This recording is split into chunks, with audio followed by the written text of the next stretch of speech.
Halo teman-teman sekalian, rekan-rekan yang saya cintai. Selamat datang kembali di channel YouTube Beda Rumah Ternak, media informasi dunia peternakan. Kali ini saya masih akan membahas mengenai ASF.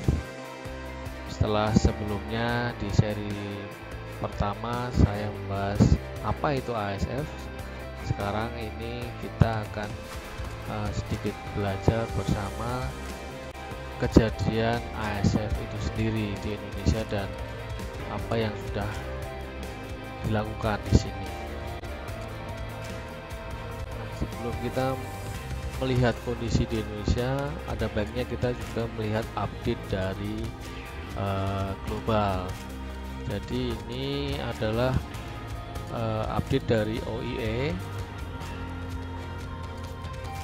25 Desember sampai 7 Januari. Jadi harusnya sih masih, walaupun masih belum sampai Februari, tapi ini harusnya mewakili lah ya. Jadi intinya kasusnya ASF ini masih berlanjut dan yang dilaporkan itu sampai sekarang ada 114 yang baru, kemudian total yang masih melanjut itu hampir 8.000. Nah, kemudian itu termasuk yang di Rumania dan di Vietnam dan yang lain-lainnya. Jadi kalau melihat kondisi ini di Eropa ya, ini kasusnya ada yang ongoing, ada yang sudah dilaporkan. Yang merah kota ini dilaporkan dan di situ masih berjalan. Dan kasusnya rata-rata warna pink ini adalah farm tipe backyard ya, tipe backyard. Kemudian ada yang warna biru ini adalah farm komersial, biru tua maupun biru muda. Yang tua ini sudah dilaporkan dan yang muda ini masih berjalan. Kemudian kalau yang hijau ini adalah kejadian di babi hutan atau babi liar. Nah, kalau kita melihat yang gambar yang tengah di Afrika, ternyata juga kasusnya masih ada dan umumnya memang di babi hutan dan ada juga di level farm. Bagaimana dengan di Asia? Asia itu dominasinya juga sama dengan yang lain, yaitu backyard farm. Ini yang masih banyak ini Vietnam, Cina juga masih ada, Filipina juga ada. Kemudian di Indonesia ini ada 9 di sini, ini Medan dan juga di NTT yang dikonfirm sama pemerintah sampai saat ini. Nah, kemudian isu kematian di peternakan babi di Indonesia ini sejauh mana sebenarnya? Nah, sebelumnya kasus yang muncul ASF 2018 mulai dari Cina itu pemerintah sebenarnya sudah bersiap, sudah melakukan sosialisasi, melakukan workshop, seminar baik dari swasta maupun dari pemerintah, melakukan upaya-upaya untuk melakukan mitigasi dan pencegahan. Tapi pada kenyataannya kasus ini akhirnya sampai juga ke Indonesia. Yang pertama adalah di Medan akhir tahun 2019 dan ini dilaporkan oleh pemerintah bulan Desember. Kemudian isu kematian tinggi yang lain ada di mana? Itu melanjut di Januari sampai Maret atau sampai sekarang pun mungkin masih ada letupan-letupan ya. Itu di Bali, NTT dan Mentawai. Nah, yang dikonfirm pemerintah itu ASF adalah di NTT, sedangkan Bali dan Mentawai tidak ada laporan bahwa itu konfirm ASF. Tapi kematian di situ tinggi. Kemudian di Nias juga ini Mei, kemudian Palembang, bulan Juli, kemudian Lampung ini bulan Agustus. Dari kejadian ini kemudian pemerintah menunjuk Pusvetma untuk melakukan research and development dalam pembuatan vaksin. Nah, kita tunggu kabar baiknya saja. Sampai saat ini mungkin mereka masih bekerja keras karena vaksin ini kan tidak mudah pembuatannya. Dan terakhir adalah kasus di Jawa Tengah. Ini termasuk mungkin Jogja, waktu itu sempat ada isu juga, dan bulan Agustus, kemudian Oktober mulai di Solo dan sekitarnya. Jadi isu-isu ini kematian tinggi cukup banyak, cuman yang dilaporkan confirm itu adalah Medan dan NTT. Jadi apa saja yang dilakukan untuk antisipasi dan segala macamnya? Dari pemerintah sebenarnya juga sudah melakukan edukasi dengan leaflet dan brosur, termasuk yang ini ya. Jadi kenali African Swine Fever, apa itu penyakit menular, kematian 100%, kerugian ekonomi, kemudian tanda-tandanya apa. Di sini disebutkan tanda-tandanya mirip dengan classical swine fever atau kolera, jadi perdarahan di mana-mana gitu ya. Jadi untuk membedakannya memang secara visual tidak bisa karena gejalanya memang mirip dan harus dilakukan uji laboratorium untuk membedakan apakah ini ASF atau memang kolera. Kemudian bagaimana cara penyebarannya, ini juga sudah dilakukan edukasi bahwasanya bisa dengan kontak langsung, lewat serangga, pakaian, peralatan peternakan, kendaraan, dan pakan yang terkontaminasi. Nah, kemudian di bawah juga ada ASF tidak berbahaya bagi manusia dan bukan masalah kesehatan masyarakat. Jadi memang harus ditekankan di sini bahwa ASF ini bukan penyakit zoonosis, artinya tidak bisa menular dari babi ke manusia. Dan yang catatan penting lagi adalah sampai saat ini vaksinnya belum ada. Kemudian cara pencegahannya seperti apa? Ini semuanya adalah tool-tool yang dari Kementerian Pertanian Indonesia berikan buat para peternak. Jadi sudah ada toolnya, yaitu tempat pakan harus baik, penanganan juga harus baik, tidak memberikan pakan sisa, terutama yang sulit feeding itu restoran, bandara, pelabuhan ini kalau terpaksa ya harus dimasak 70 derajat 30 menit gitu ya.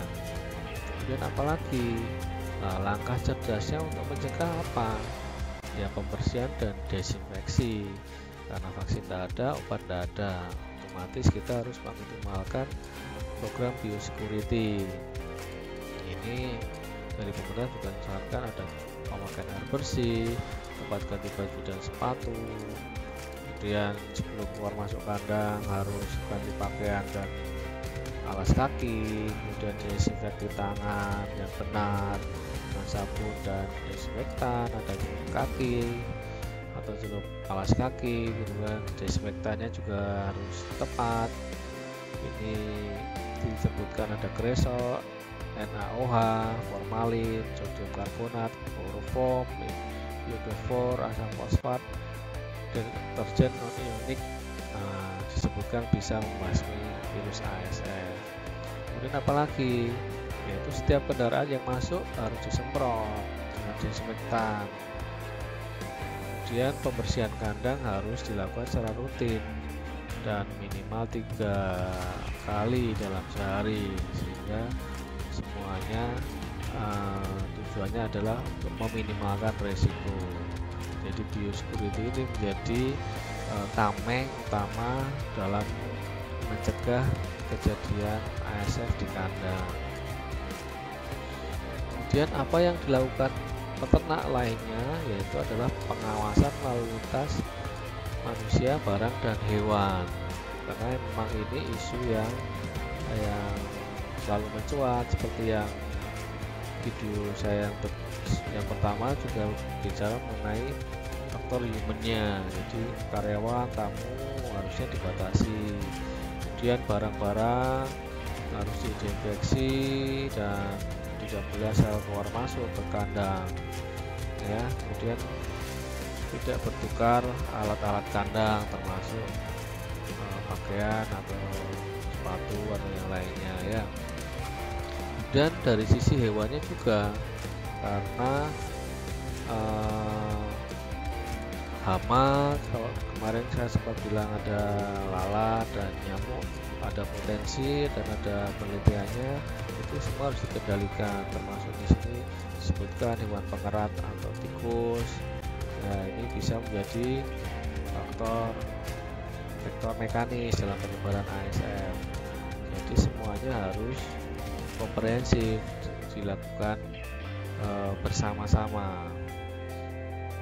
Nah, kemudian apalagi banyak kan brosur-brosur yang sebenarnya sudah dibuat untuk mengedukasi. Jadi apa yang dilakukan kalau ada dugaan ASF? Ya sebaiknya langsung melakukan pelaporan kepada petugas, dan babi yang mati sebaiknya dikubur untuk mencegah penularan yang lebih luas. Cuman pada prakteknya memang ini relatif sulit karena ini menyangkut ini ya, finansial. Biasanya sih tidak menjual ini agak susah karena posisinya mereka juga ingin mengamankan aset finansial mereka, dan babi-babi yang mungkin masih suspek atau masih sehat biasanya seperti kejadian-kejadian di Cina atau yang lain, mereka panic selling. Jadi tidak ada lockdown, ada, cuman pelaksanaannya tidak bisa 100%. Akhirnya karena lalu lintasnya tidak bisa ditekan, ya akhirnya penyebarannya tidak bisa dihindari. Jadi ya, idealnya sebenarnya kan kalau ada kasus itu segera isolasi. Kalau yang paling bagus ya segera dipopulasi bareng-bareng, jadi semuanya mempunyai kepentingan yang sama. Cuman kan untuk mengamankan aset sebenarnya, cuman kan sudut pandangnya berbeda-beda nih. Ada yang punya babi banyak, ada yang punya babi sedikit, ada yang masih sehat, ada yang ini kan. Sebenarnya kalau dari sisi area harusnya area wabah ini harus diisolasi, cuma pada kenyataannya memang prakteknya relatif sulit. Itulah yang membuat ASF ini tidak selesai-selesai, terutama di area yang kompleks. Nah, kalau kompleks satu sama lain tidak sepakat ya repot. Jadi itu ya kurang lebihnya kejadian-kejadian di Indonesia, dan juga upaya-upaya dan edukasi yang sudah dilakukan. Ya pada prinsipnya tidak backyard dan tidak farm besar, semuanya mempunyai resiko, dan pada kenyataan memang sampai saat ini farm-farm yang medium sampai besar pun ada yang kena, dan biasanya mereka memang berdekatan dengan kandang-kandang backyard. Ya kalau lokasinya berdekatan begini ya memang resikonya cukup tinggi. Jadi semua kembali ke kebijakan masing-masing peternak, mau ditahan atau mau dipopulasi bareng-bareng.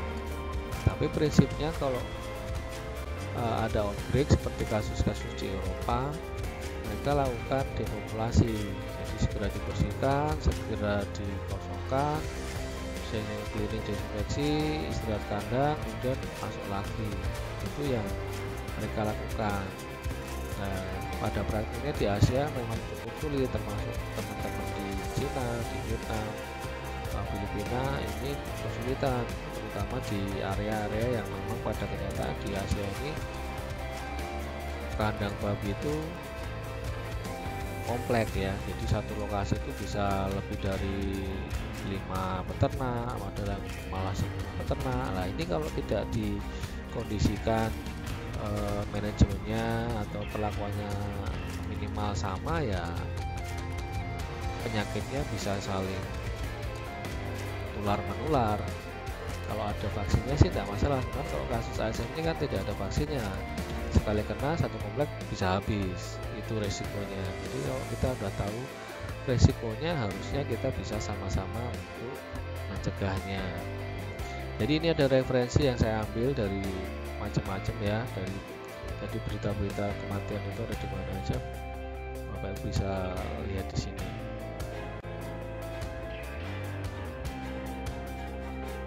Kedua, mengenai ASF, silahkan like, share, dan subscribe. Dan kemudian mungkin sekali lagi mampir di Instagram Beda RT @beda-rumah-ternak untuk melihat informasi yang lain atau lowongan kerjaan atau informasi webinar atau apapun. Kemudian silahkan juga mengunjungi website kami di rumahternak.com. Di situ kami ada beberapa artikel baik babi maupun ayam yang mungkin bisa menjadi referensi buat Bapak Ibu sekalian. Terima kasih, semoga bermanfaat.